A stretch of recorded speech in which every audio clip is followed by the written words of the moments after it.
ഇനി കുറച്ച് നാളത്തേക്ക് റെസ്റ്റാണ്. പക്ഷെ നിങ്ങളാരും വിഷമിക്കണ്ട, പഴയതിനേക്കാളും അടിപൊളിയായിട്ട് ഞാൻ തിരിച്ചു വരും. അപ്പോഴും നിങ്ങൾ എന്റെ കൂടെ ഉണ്ടാവണം. കട്ടയ്ക്ക് കൂടെ ഉണ്ടാവും. ഇപ്പൊ നിങ്ങളുടെ ഹീറോ എന്ത് ചെയ്യുന്നു? Will he give up? മുറിവേറ്റ സിംഹത്തിന്റെ ശ്വാസം ഗർജനത്തെക്കാൾ ഭയങ്കരമായിരുന്നു. പാർവതി ഇല്ലേ?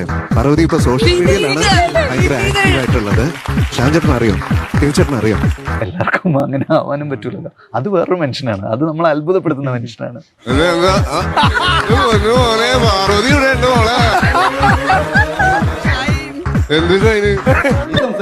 ഞാൻ എന്നോട് സംസാരിക്കും ശരിയാക്കും. നവ്യയുടെ കൂടെ ഒരുത്തി എന്ന സിനിമ ചെയ്തു.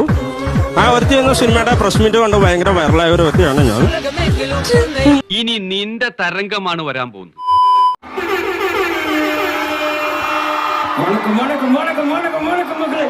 കടലമ്മ കരഞ്ഞല്ല വെച്ചത്, കണ്ണീരെല്ലാം അവളല്ല കട്ടത്, കരയല്ല കടലല്ല കണ്ടത്, കടലിന്റെ മക്കളോ കടലിന്റെ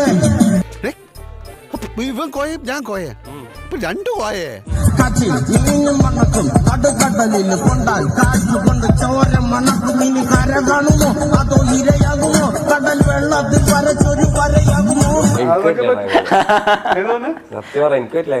മനം കല്ലാക്കി വെള്ളത്തിൽ നാവികനും കടുമരക്കാരനും കൊടുക്കടൽ കരനും. ഇനി വലയിൽ കുടുങ്ങുന്നത് നീയാണോ അതോ ഞാനാണോ? ഹിറ്റും കഴിഞ്ഞ് സൂപ്പർ ഹിറ്റും കഴിഞ്ഞ് മെഗാ ഹിറ്റും കഴിഞ്ഞ് മെഗാ ഹിറ്റിലേക്ക് കടക്കാൻ പോകുന്നു എന്നർത്ഥം. കടൽ നീനാണോ?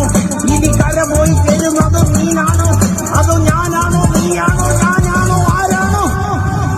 ലക്ഷത്തിൽ ഒന്നേ കാണും ഇതുപോലൊരു ഐറ്റം.